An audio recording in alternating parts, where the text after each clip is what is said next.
That night my sons laughed at me, laughed at the father who fed them, raised them, built the very company that made them rich.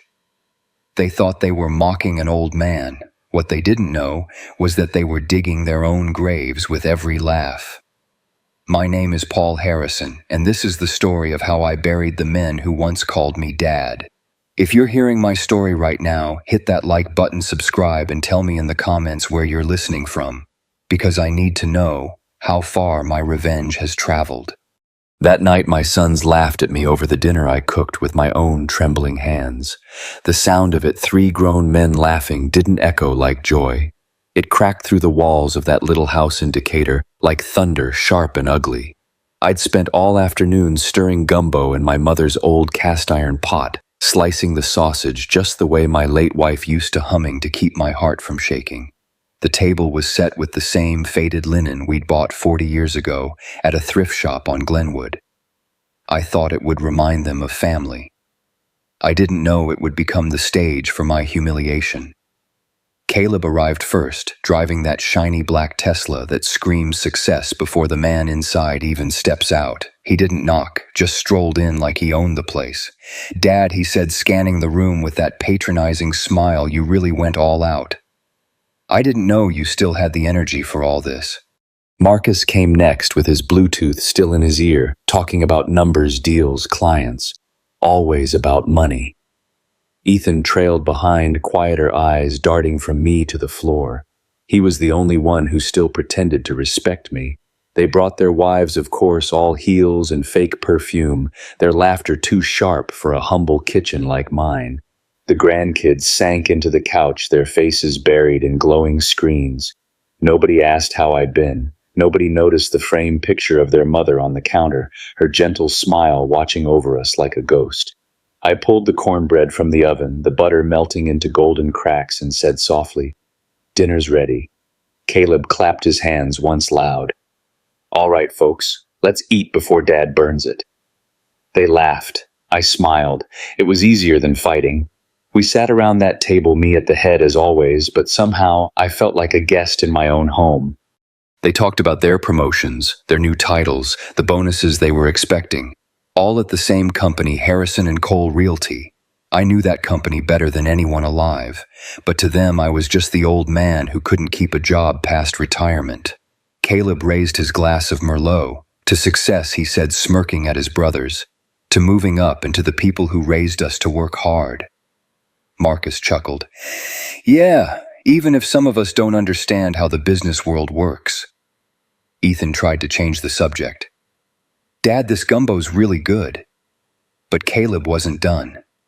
"Seriously though, Dad, you ever think what your life would have been like if you'd aimed a little higher? I mean, a teaching job. You could have done more. Mom was the one who really held this family together." The words hung in the air, heavy as smoke. I kept my eyes on the food spoon frozen halfway to my mouth. Marcus leaned back in his chair. "It's true, Caleb.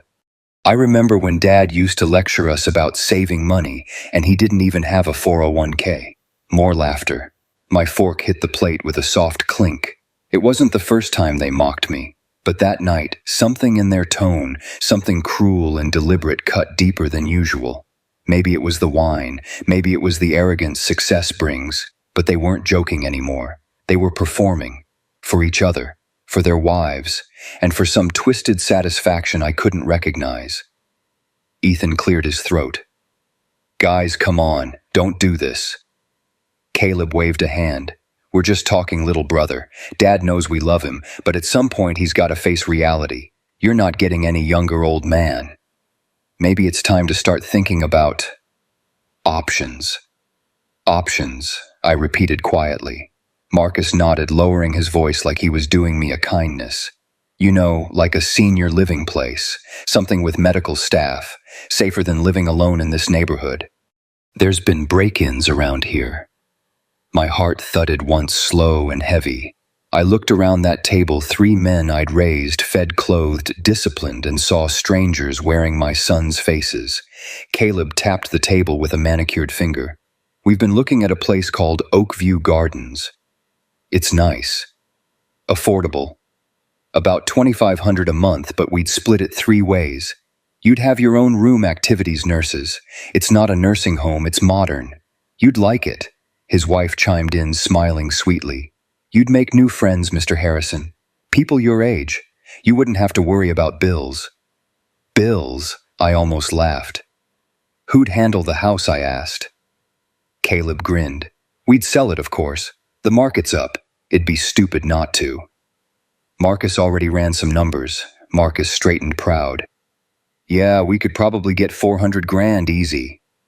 Split 3 ways, that's enough to cover Dad's expenses, Ethan interrupted sharply. His voice cracked. But it was too late. The damage was done. I looked at them all three, and for a brief, absurd moment I wondered if this was some kind of prank. But their faces were calm, certain businesslike. My sons were holding a board meeting about my life, my home, my dignity. I see, I said finally. My voice didn't tremble. Not yet. And when were you planning to tell me this? Caleb shrugged. We just did. You've already decided. It's for your safety, Dad, Marcus said. You're 70 next year. It's not like you can keep this up forever. 68, I corrected. He waved a dismissive hand. Close enough. Silence spread thick as molasses. Even the grandkids looked up from their phones. I stared at my plate, the gumbo I'd made with love now congealing into something cold and lifeless. My late wife Martha used to say, respect isn't something you teach with words. It's something you live long enough to earn. I thought I had. But looking at them, I realized I'd earned nothing. Not their respect, not their gratitude, only their contempt disguised as concern. Caleb stood up, raising his glass again. Come on, Dad. Don't look so serious. We're just planning ahead. You've done your part. It's our turn to take care of things now. Take care. The phrase tasted bitter in my mouth. I forced a smile, the kind you learn after years of swallowing disappointment. You're right, Caleb, I said softly. A man my age should know when to step aside. They smiled, relieved, thinking the storm had passed. They didn't see the ice forming behind my eyes. After dessert, store-bought pecan pie, because none of them had time to bake anymore, they left. Caleb kissed my cheek mechanically. Marcus clapped my shoulder like a business partner sealing a deal. Ethan lingered guilt in his eyes. Dad, they mean well, he murmured. I looked at him and said, so did Judas. When the door closed and their engines faded down the street, I sat alone at the table. The gumbo had gone cold. The laughter still echoed faintly cruel and distant. I reached for Martha's photo, tracing the edge of her smile with a trembling thumb. They think I'm done, I whispered. They think I'm just some tired old man waiting for a place to die. Outside, thunder rolled over the city, shaking the windows. I poured myself a glass of bourbon, the good kind I never wasted on guests, and took a slow sip. The warmth hit my chest, spreading like resolve. In the quiet, something inside me shifted. The man who'd spent 20 years pretending to be small, weak, harmless, finally stopped pretending. I could feel him stretching his shoulders, standing up inside me like an old soldier remembering the battlefield. They thought I was a harmless old man, I said aloud, my voice steady as steel. But that night, the man they buried alive woke up. By the time the dishes were washed and the night sank into its quiet shape, the mask I had worn for 20 years began to itch again. Most people in Decatur knew me as Paul Harrison, retired civil engineer, widower, ordinary man with a modest pension. I let them believe that. It was easier that way. They saw my small house, my rusted Ford, my grocery coupons, and they nodded with a pity that never offended me. Pity is the best camouflage a man can wear.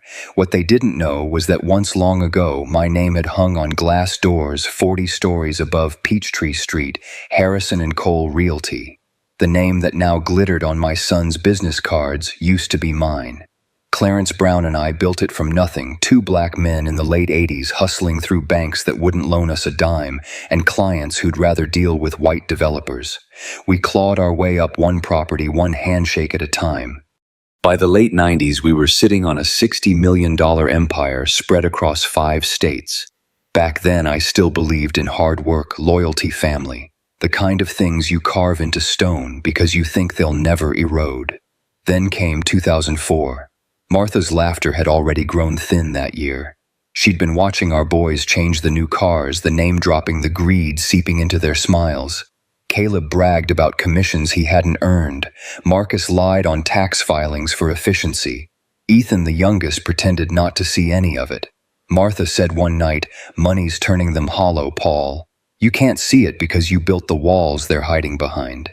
2 months later, I found her on the kitchen floor. The note was short, almost kind. "You gave them everything. Now they'll have to live with it." After the funeral, I stopped going to the office. I let Clarence handle everything, my shares, my signature, my silence. On paper, I became a ghost shareholder. In reality, I became something smaller, almost invisible. I told the world I was done with business, that I wanted peace. But peace was never the goal. Punishment was. I wanted my sons to grow up without the cushion of my money, to earn every inch of their lives, to sweat the way I had sweated. So I built my disguise carefully. I moved back into the old neighborhood in Decatur, the one we'd left behind. I drove the same pickup until the paint flaked off. I told people I'd been a civil engineer before retirement. It wasn't a lie, just an edited truth. Every week I'd meet Clarence downtown under the name Mr. Porter, go through the ledgers, sign documents, approve deals. He'd cash the dividends into a private trust I never touched. Then I'd ride the Marta home with grease on my jacket so the neighbors wouldn't ask questions. At night, I'd sit in the dark listening to the hum of the refrigerator and the faraway sirens, imagining my sons laughing in penthouses they thought they'd built on their own. I watched from afar as they climbed the corporate ladder, never knowing that the man who signed their paychecks was the same one who changed their diapers. Every promotion they celebrated was a mirror I refused to look into. I told myself it was working, that by hiding the money I was saving their souls. But Martha's words never left me. Sometimes I'd hear her in my sleep. "You can't teach humility by lying, Paul. You can only breed distance." Clarence tried to make me see reason. "You can't live two lives forever," he warned one evening as we sat in his downtown office, the city burning gold behind him. "I'm not living two lives," I said. "I'm keeping one alive and letting the other rot where it belongs." He sighed. "You're not punishing greed, Paul. You're feeding guilt." Maybe he was right. But guilt was the only thing that still kept me faithful to her memory. In time, the world forgot who I was. Younger executives replaced my photos in the lobby. Harrison and Cole became just H&C Realty's, sleek and modern, like history had no fingerprints. Only Clarence and a few old bankers knew the truth. I didn't mind. I liked the invisibility. Power, I realized, is quietest when it hides in plain sight. Still, every year on the anniversary of Martha's death, I'd drive past the corporate tower park across the street and watch my sons stride through the glass doors in tailored suits. They never saw me. I made sure of that. Sometimes I wondered what they'd think if they did, whether they'd recognize anything familiar in the tired old man behind the wheel. Maybe they'd pity me. Maybe they'd feel nothing at all. The night they laughed at me over dinner, I realized the experiment had failed. 20 years of disguise, 20 years of pretending, and they had become exactly what Martha feared. Spoiled by money they didn't even know was theirs, corrupted by a success I thought I could control from the shadows. I poured another bourbon and looked at my reflection in the window, half light, half dark. Which half was the real me? The man who built an empire, or the coward who hid from his own creation? For years I believed I was shielding them from the poison of wealth.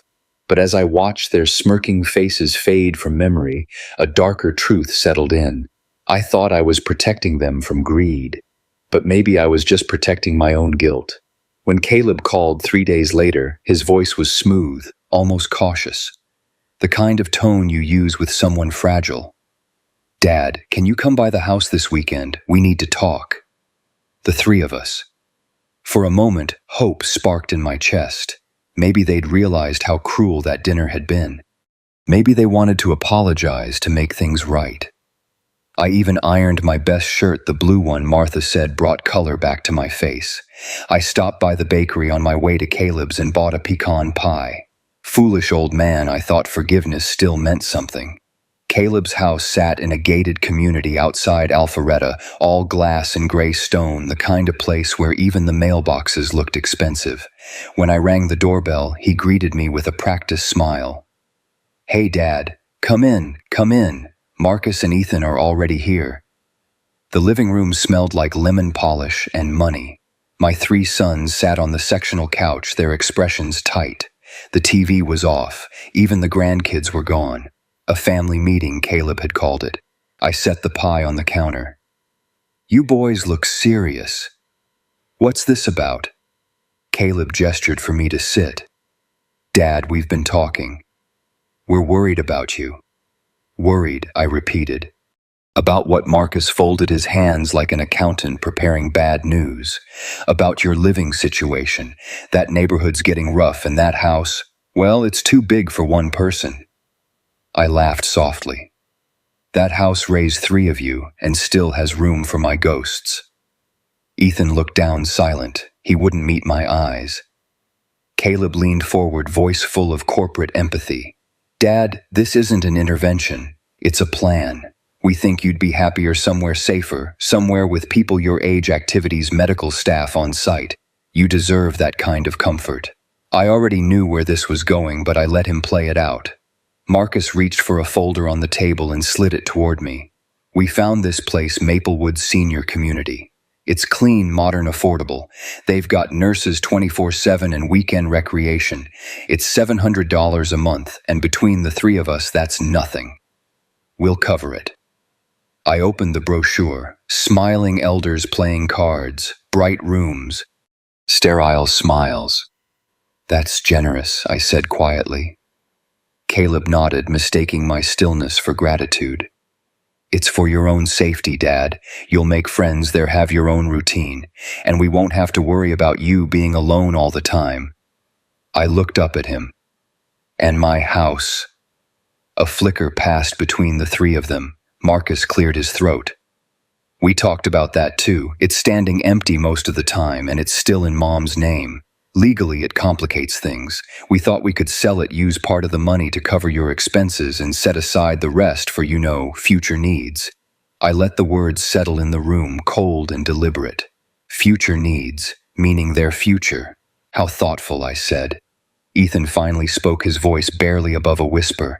"It's just practical, Dad. We all have kids' bills. You've done enough struggling. Let us handle things now." That was the final knife, not the plan itself, but the silence behind it. Ethan, the soft-hearted one, the one I thought might still have some of his mother in him, sat there agreeing that his father was a burden to be managed, a line item to be rearranged. Caleb placed a hand on my shoulder like a man sealing a deal.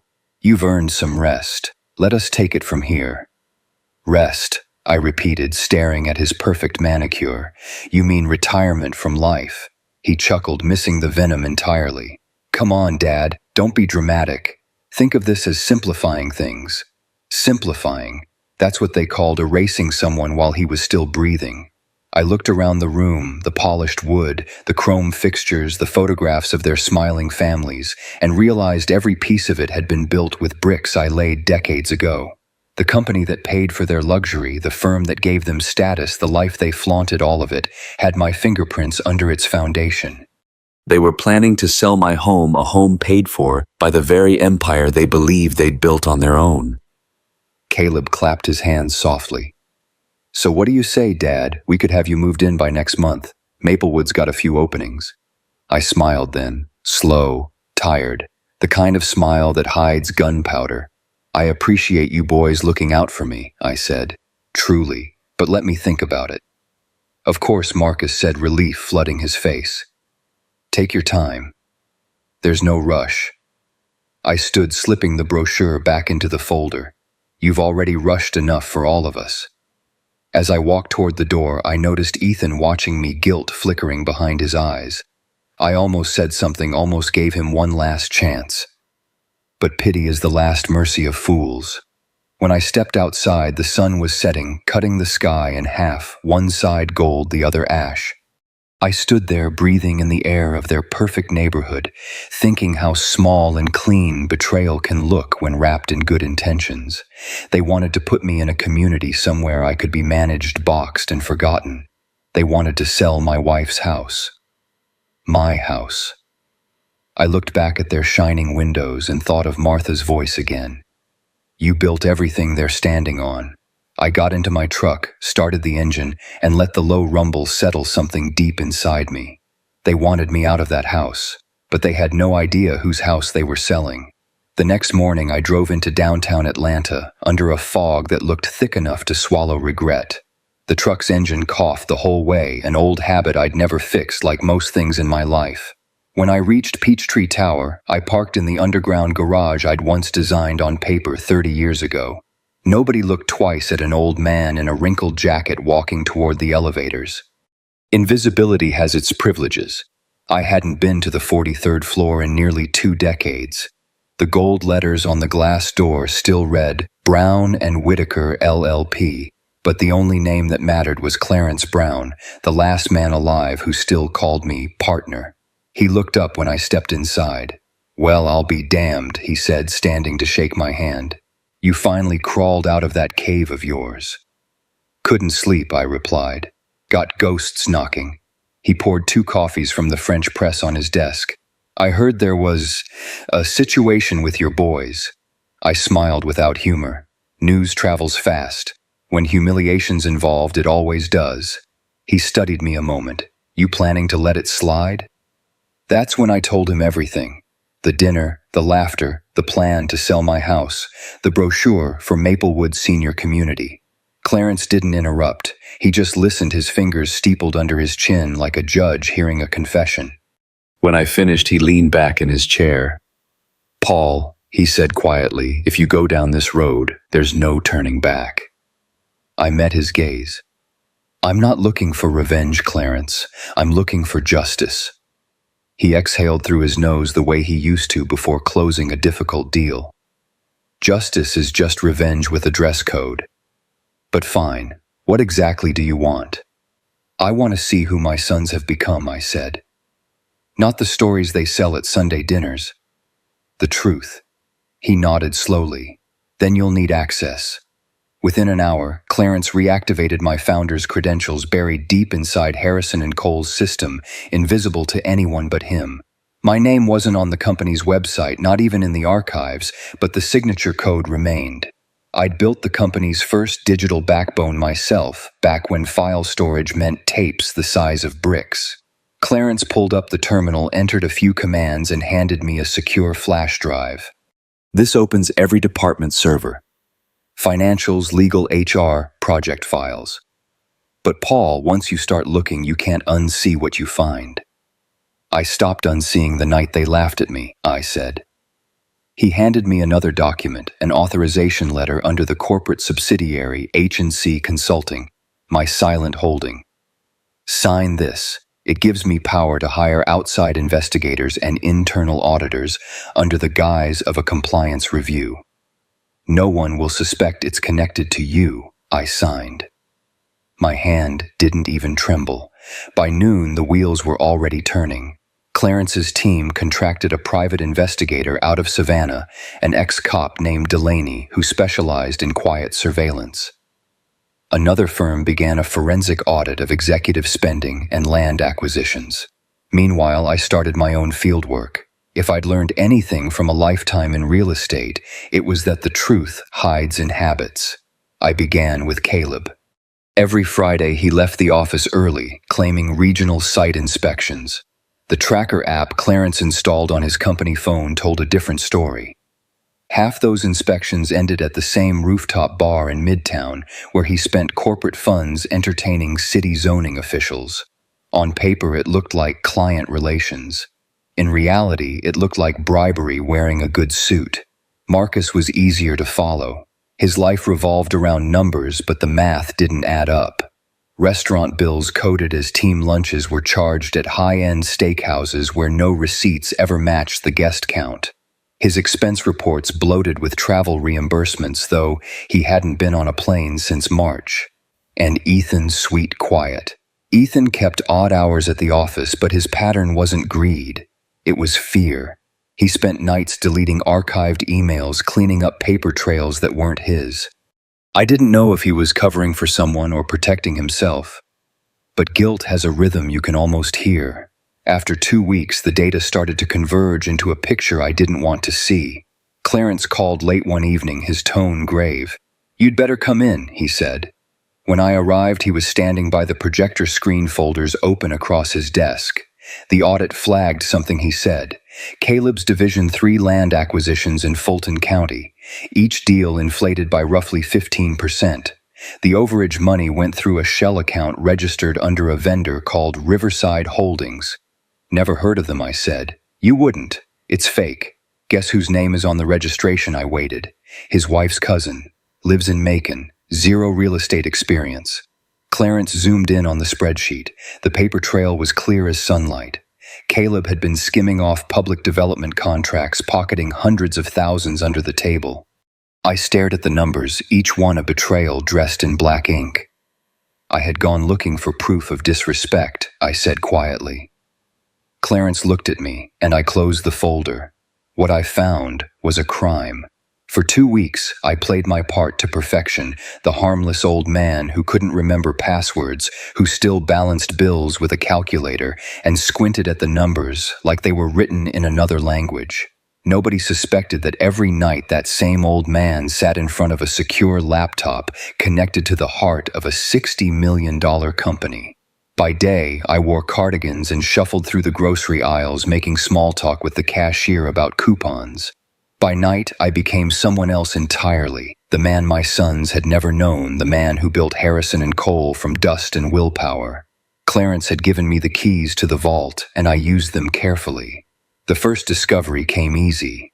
Marcus, my middle son, the numbers man. He had always been tidy, precise, the kind of accountant who corrected the waiter when the bill was off by 50 cents. But buried in the monthly ledger, I found rows of charges that stank of arrogance.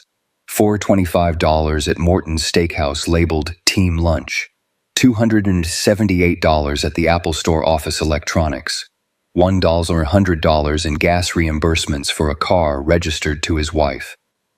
The spreadsheet looked like a grocery list for greed. When I showed the evidence to Clarence, he just sighed. "You know, this is embezzlement, right? It's small potatoes, but it's enough to end a career." "Not yet," I said. "I need to see the whole pattern." Ethan was next. My youngest, my quiet one. I'd hoped to find him clean, maybe even naive enough to escape the disease that had infected his brothers. But the audit logs told another story. He'd been modifying digital records from the legal department, erasing email trails, overwriting timestamps, closing files prematurely. At first, I thought he was covering for Marcus. Then Clarence traced one deleted file to a conflict of interest disclosure. The client, Riverside Holdings, the same shell company tied to Caleb's dirty land deals. Ethan wasn't corrupt. He was scared, and fear can make a man complicit. But Caleb was the storm. His arrogance had always been loud enough to echo, and now it left fingerprints everywhere. Clarence's investigator Delaney had followed him for days. Expense reports matched none of his routes. Meetings that didn't exist were booked in the calendar. More telling, he had a private office server encrypted under a false IP route. I broke into it at midnight with Clarence on the phone, guiding me through the code like a surgeon talking a shaking hand through a scalpel cut. The folder was labeled Civic Projects 2023. Inside were invoices for land appraisals, vendor transfers, and digital scans of contracts between Harrison and Cole and the city zoning board. The signatures of the officials were real. Caleb's wasn't. His was a forgery, an elegant one, but a forgery all the same. I knew because I'd designed that signature block myself 20 years ago. I'd seen the original pen flow 1,000 times. This one was mechanical, too neat. I printed the files one by one, the sound of the printer loud in the empty house. Each page was a nail in a coffin I never wanted to build. When the stack was done, I placed it in a plain folder labeled Maintenance Bills. If anyone broke into the house, they'd find nothing but the life of a forgetful retiree. The next night, I went further. Clarence had arranged quiet access to the company's internal camera system. I watched alone in my living room as Caleb entered a restricted archive room after hours. The timestamp read 9:47 p.m. He wasn't alone. A city zoning officer, the same one whose signature appeared on the falsified contracts, followed him in. They shook hands. Then an envelope changed hands. The camera had no audio, but the image said everything. When I sent the footage to Clarence, he called within minutes. "Paul, that's bribery and contract fraud. Federal crimes. You need to take this to the authorities." I stared at the paused frame, my eldest son smiling as he pocketed a brown envelope under fluorescent light. "No," I said. "No," Clarence sounded incredulous. "You have him dead to rights." "Dead's not what I want," I said. "Not yet." He sighed, tired and angry. "Paul, you can't play God with this." "I'm not," I said quietly. "I'm playing father one last time. He'll have a chance to tell the truth, to look me in the eye and decide what kind of man he wants to be. And if he doesn't," I looked back at the frozen image on the screen. Caleb's grin seemed carved out of arrogance. Then I said, "The truth will decide for him." I shut the laptop, the room suddenly too small for the air it held. For 20 years I'd lived pretending to be powerless. Now, with a few keystrokes, I could destroy everything my sons thought they owned. I poured a drink, watched the bourbon swirl like dark glass. Somewhere in the distance, a train whistle blew long and lonely. I thought of Martha again, her hands covered in garden soil, her voice saying, "Money changes the soul before it changes the bank account." She'd been right about everything. The clock ticked past midnight. I tucked the folder into my briefcase, ready for the meeting I'd already planned. Caleb thought he could bury me in a nursing home somewhere cheap and quiet, where I'd fade out of relevance. He was wrong. He wanted to bury me in a nursing home. I was about to bury his career in federal court.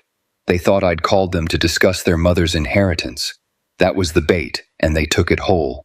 Caleb arrived first, striding into the marble lobby of Harrison and Cole Tower as if he owned the place. Marcus followed, adjusting his tie, whispering into his phone about projections and deadlines. Ethan trailed behind, nervous eyes darting to every corner like he already knew something was wrong. They didn't recognize the receptionist. They didn't realize the meeting room they were being escorted to wasn't one of theirs. They didn't even notice the name on the frosted glass door. Paul Harrison, founder, Harrison and Cole Realty. I watched them through the reflection in the glass as they entered, three grown men suddenly unsure of where to stand. Caleb froze mid-step, confusion flashing across his face. Marcus blinked twice, trying to process what he was seeing. Ethan stopped breathing. "Dad," Caleb's voice cracked on the word. "What the hell is this?" I stood behind my desk wearing the black Armani suit that hadn't seen daylight in 20 years. The gold watch on my wrist ticked with perfect rhythm, the one Martha gave me when we signed the first company charter. "Take a seat," I said. My tone was quiet, steady, the kind of voice that doesn't ask twice. They obeyed, still stunned, their reflections trembling in the polished mahogany table. I let the silence breathe before I spoke. "You've spent years working for a company called Harrison and Cole. You've taken its paychecks, its promotions, its praise. And all this time, not one of you ever wondered who Harrison was." Marcus swallowed hard. "You can't be serious. I'm as serious as the fraud reports sitting on this desk." Caleb scoffed, trying to recover his composure. "You're saying you what?" "Own this place. I built this place," I said. "Brick by brick, signature by signature. The same way I built you." Their faces shifted, disbelief melting into fear, fear hardening into anger. I opened the first folder, sliding it across the table toward Marcus. "Marcus Harrison," I said, reading aloud. "Misuse of company funds totaling $38,200. Unauthorized purchases, falsified reimbursement reports, and tax manipulation. Small enough to hide under routine audits, but not from me." He turned pale. "Dad, please." "Not Dad," I interrupted. "Not here. Mr. Harrison will do." Next folder. Ethan Harrison, obstruction of internal records, tampering with compliance data to conceal your brother's activities. I wanted to believe it was loyalty. Turns out it was cowardice. Ethan's voice trembled. I was trying to protect the family. I met his eyes, and in doing so, you betrayed it. Finally, I opened the third folder, thick and heavy as a verdict. Caleb Harrison, bribery, falsified contracts, shell companies, money laundering. You weren't protecting the family's son, you were selling it. Caleb shot to his feet. This is bullshit. You had someone spy on me. That's what this is. I stood too, matching his height, my voice sharp as broken glass. You had someone bribe for you, Caleb.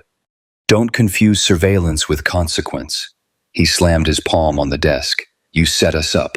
After everything we did for you, you come back like some kind of god judging us. You're the one who lied for 20 years. You hid money, power, everything. You betrayed us. I leaned forward, eyes locked on his. A family that betrays its own father has already buried itself. The words landed like thunder.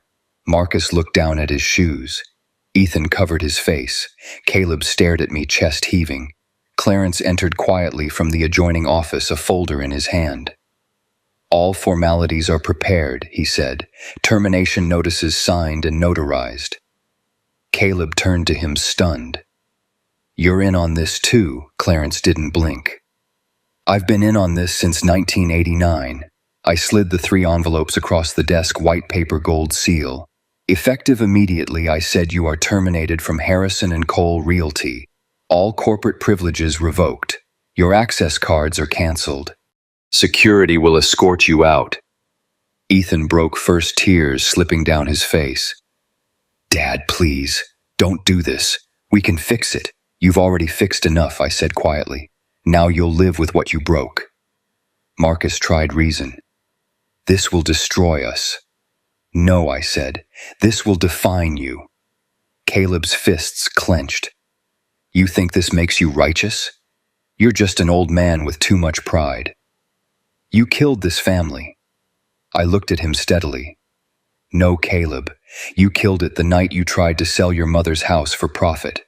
I'm just writing the obituary. For a long moment, no one spoke. The only sound was the soft hum of the air vent and the faint tick of my watch, Martha's watch. Then I pressed the intercom. Shonda, I said, please have security escort Mr. Harrison and his brothers out. They rose in silence.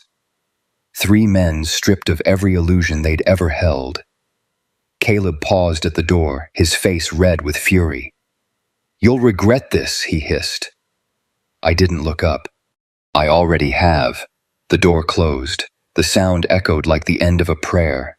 Clarence stood beside me, watching them disappear down the hallway. You sure about this? He asked. I poured myself a drink from the decanter on my shelf, the same bourbon I used to toast every victory back when success still meant something. They came to inherit my wealth, I said, taking a slow sip. Then I looked out the window where the city pulsed beneath the sunlight I once believed belonged to all of us. They left inheriting my silence. The weeks that followed were quiet, the kind of quiet that comes after a storm levels a house. No more phone calls, no more forced Sunday lunches, no more pretending. But silence has its own sound. It's the echo of consequence. By the end of that month, Caleb's name hit the papers. The SEC had opened a full-scale investigation into the Riverside Holdings contracts. Turns out Clarence's anonymous tip reached the right inbox at the right time.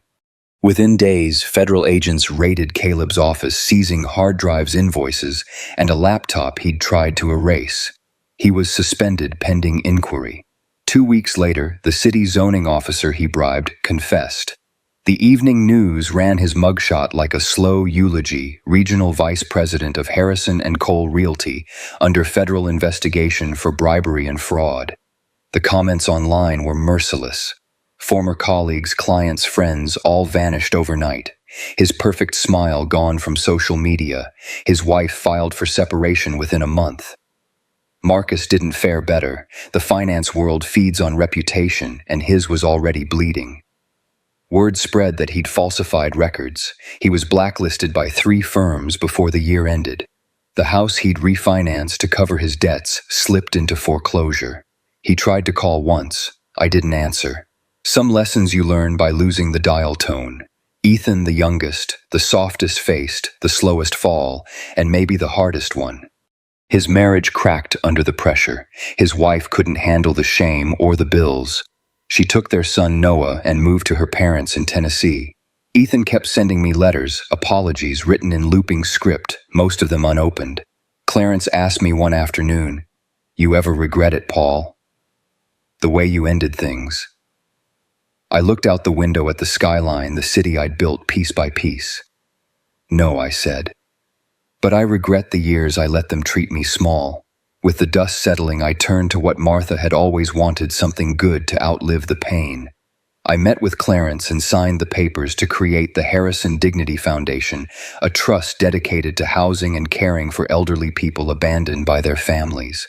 I poured nearly half my estate into it, plus the dividends from my shares. "This isn't charity," I told Clarence. "It's reparation for every forgotten parent in this country." He smiled softly. "Including yourself," I didn't answer. Months passed.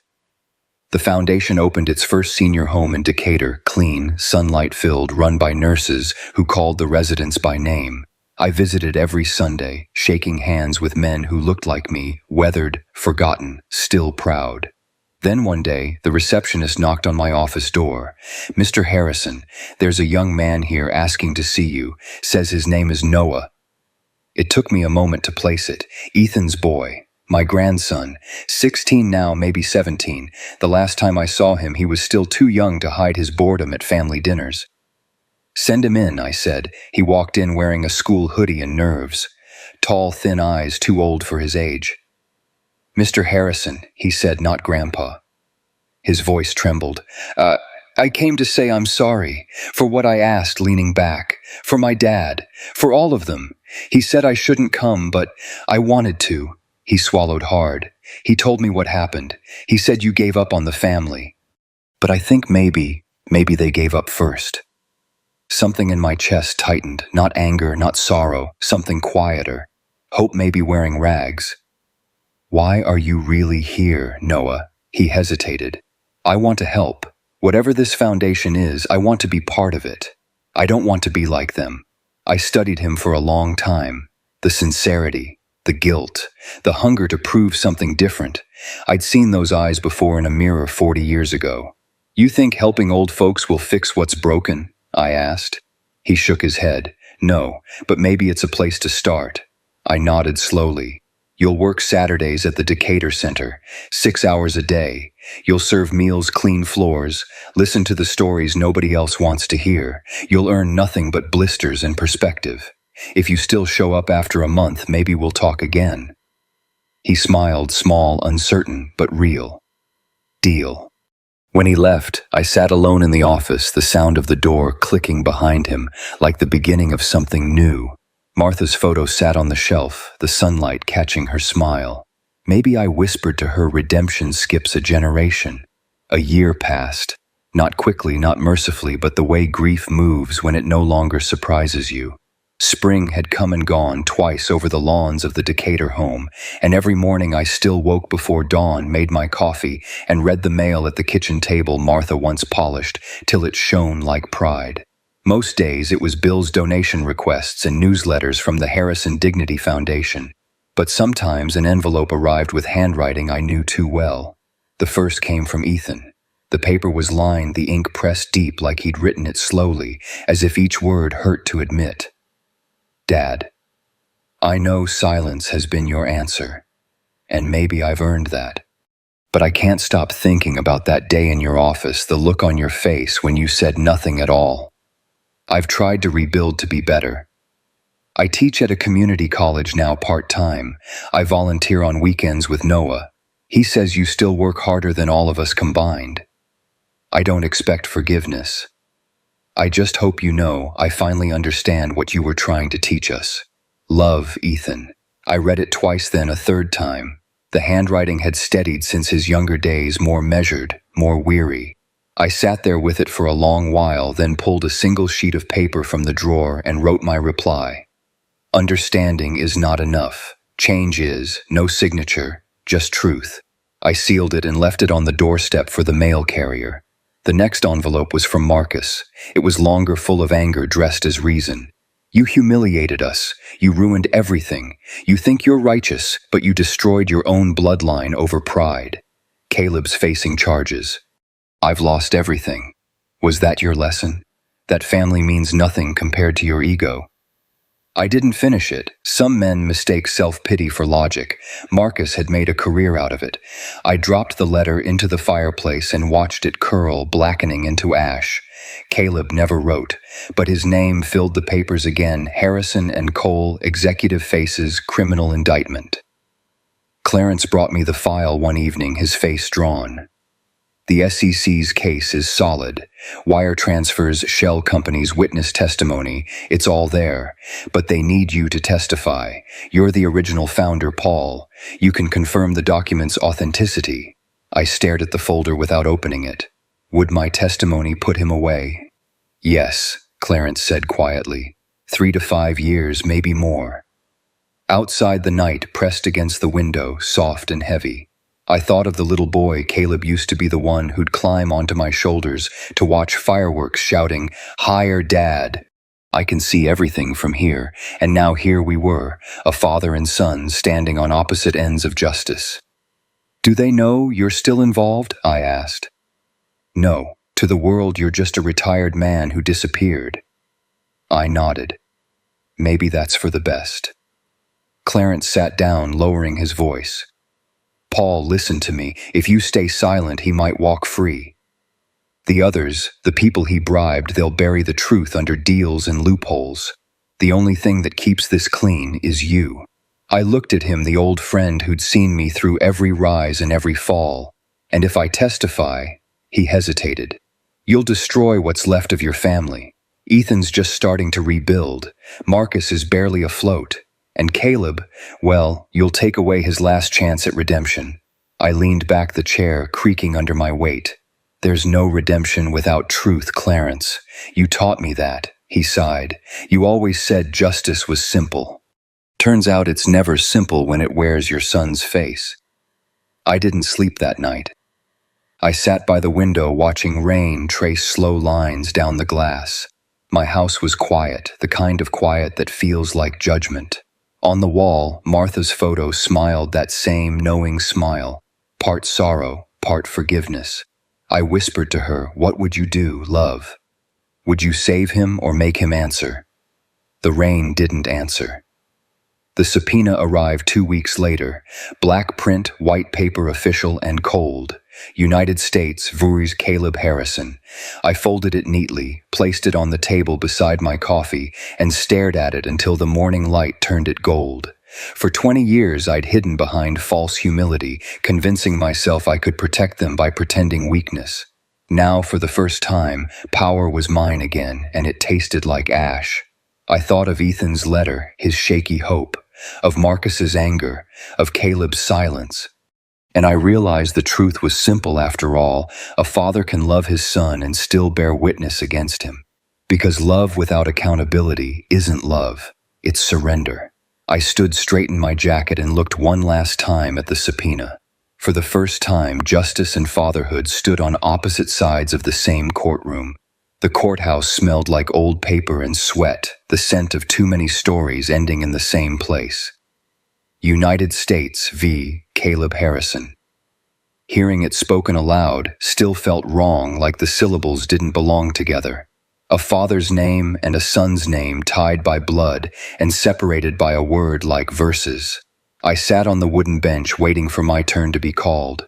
Reporters whispered in the back row, pens clicking like insects. Clarence sat beside me, his presence solid and wordless. Across the aisle, Caleb sat at the defense table, wrists cuffed, jaw clenched. He looked smaller than I remembered, not in body and spirit. Success had once made him seem 10 feet tall. Now he was just a man in a cheap suit that didn't fit anymore. He wouldn't look at me. I didn't blame him. When the bailiff called my name, the room shifted. The prosecutor led me to the stand, swore me in. The microphone caught every breath. My voice, when it came, didn't tremble. State your name for the record. Paul Harrison. And your relation to the defendant. I'm his father. A ripple of whispers broke through the courtroom. Caleb's head lowered. The prosecutor asked his questions gentle at first, how I'd founded Harrison and Cole, how I'd withdrawn from the company, how I'd come to discover the fraudulent contracts. I answered simply fact by fact, letting the truth do its work. Finally, the prosecutor asked Mr. Harrison, "What do you believe motivated your son's actions?" I looked at Caleb. For a moment, I didn't see the man in cuffs. I saw a boy of 10 sitting cross-legged on the living room floor building towers from wooden blocks. Every time one fell, he'd grin and start again. I'd thought that persistence meant strength. I hadn't seen the hunger beneath it. Ambition, I said softly. And fear. The same two fires that built this country and burned half of it down. The prosecutor nodded. No further questions. The defense attorney rose slick and polite. "Mr. Harrison, as a father, do you wish to see your son imprisoned?" The room went still. I turned toward the judge, not the lawyer. "Your Honor, the law will decide his sentence." Life already gave him one. A silence followed, heavy, respectful. The judge looked down, made a note, and called the next witness. I stepped down from the stand, each footstep echoing like a gavel strike. 3 days later, the verdict came. Guilty on 2 counts of fraud, 1 count of bribery. 5 years probation, 300 hours of community service, full restitution. No prison, not this time. The judge called it a merciful outcome. I wasn't sure mercy was the right word. After the hearing, I asked Clarence to arrange a visit. The holding room was small, fluorescent air, thick with disinfectant. Caleb sat across from me, uncuffed now, but still trapped behind invisible bars. His eyes were bloodshot, his pride bleeding through the cracks. "You came to gloat?" he asked. His voice was hoarse, brittle. "No," I said. "I came to say goodbye." He leaned forward, bitterness curling his mouth. "You took everything from me. My name, my job, my family. Everything." I let the words hang between us the way you let a wound breathe before stitching it shut. Then I said quietly, "No, son, you took it from yourself. I just stopped pretending you deserved it." He looked away, jaw tightening. For the first time, I saw the boy behind the man, again lost, scared, furious at the world for letting him fall. "I loved you, you know," he muttered. "I still do," I said. "But love isn't a shield, it's a mirror. Sooner or later it shows you who you really are." He didn't answer. The guard signaled that our time was up. I stood. "You'll survive this, Caleb. The question is whether you'll change when you do." I turned to leave the echo of my shoes following me down the corridor. Outside, the sun was blinding. The air smelled like rain waiting to fall. I paused on the courthouse steps, breathing it in, feeling the weight slide off my shoulders, one vertebra at a time. For 20 years, I'd carried my son's sins like penance. Now the burden was theirs to bear. I didn't feel triumphant, just lighter, and empty in the way a man feels after setting down something he's held too long. I walked away from the courthouse free, lighter, yes, but hollow enough to hear the wind move through me. 2 years later, the world had softened. The city had changed. Glass towers rose where old factories once stood, but the air outside the Harrison Dignity Foundation smelled the same fresh coffee-cut grass, faint disinfectant, and something else, peace. At 70, I had stopped running boardrooms and started building havens. The foundation now managed 4 homes across Georgia, each filled with people the world had quietly discarded. My mornings began with the laughter of nurses, the squeak of wheelchairs, and the murmur of gratitude. It wasn't business anymore. It was penance turned into purpose. Sometimes I thought about Martha, about the nights she'd whispered, "If we ever have too much, promise me we'll use it for good." I kept my promise. Maybe too late, but kept all the same. Noah was 20 now, a medical student with tired eyes and gentle hands. He still volunteered at the Decatur home every weekend, tending to the residents, reading aloud to those whose eyes had given up. He had the steadiness of a man who'd already seen what neglect costs. That afternoon, I found him sitting by the window with an elderly woman whose memory flickered in and out like a candle. He was laughing softly, holding her trembling hand as she told him the same story for the 3rd time. He noticed me at the doorway. "Hey, Mr. Harrison," he said, still using the title I'd told him to keep until he earned more. "You make these halls look younger," I said. He grinned. "They make me older." Later that evening, as the sun poured gold through the windows, Ethan appeared at the foundation office. He looked different, older, steadier, stripped of the restless pride that once made him flinch at his own shadow. His suit was plain, his smile unsure. "Dad," he said quietly. I gestured toward the chair. "You found the right address this time." He chuckled softly. "I did." We sat in silence for a moment, listening to the distant hum of nurses and the faint music drifting from the recreation room. "I didn't come to ask for anything," Ethan said. "I just wanted to say thank you." "For what?" "For everything you took away. The company, the comfort, the illusion. You made me lose enough to figure out what matters." I studied him carefully, the man my son had finally become. "And what matters, Ethan?" He looked toward the window where Noah and the old woman were sitting together. "That boy, those people, the work you built. You were right. Money builds walls. Respect builds homes." I smiled. "Respect," I said, "is the only inheritance worth keeping." He nodded, eyes shining. "Noah's going to make a fine doctor. You should be proud." "I am," I said softly, "not because he's mine, but because he's himself." We stood, and for the first time in decades, he hugged me, not the awkward embrace of duty, but the simple human kind. No apologies, no promises, just warmth. When he left, I walked to the observation window overlooking the garden. Below, Noah was pushing a wheelchair toward the fountain, sunlight breaking across the autumn leaves. The woman beside him was laughing, the kind of laughter that sounds like forgiveness. I stayed there, leaning on the railing, the last light of day stretching long and thin across the grass. When you are young, you think revenge is power. When you are old, you learn that forgiveness is the final victory. I took a slow walk through the garden, past the fountain, the benches, the blooming dogwoods. In my hand, I held a small, faded photograph, Martha, smiling in the sunlight of another lifetime. The wind carried the scent of rain and fallen leaves. I raised the photo toward the light and whispered, "We did all right, love." And for the first time in a very long time, the silence around me felt like peace. You know, people say revenge makes you feel powerful, but that's not true. It just makes the silence around you heavier. I didn't win by destroying my sons. I won the moment I stopped begging to be loved by people who only respected what I could give them. These days I wake up to peace, not pride. I water the garden, visit the elders, watch my grandson become the man his father never was. Maybe that's what justice really looks like, not fire, not fury, just dignity. I'm Paul Harrison, and this was my story. If you're still here, tell me in the comments, do you believe forgiveness is weakness or the final victory?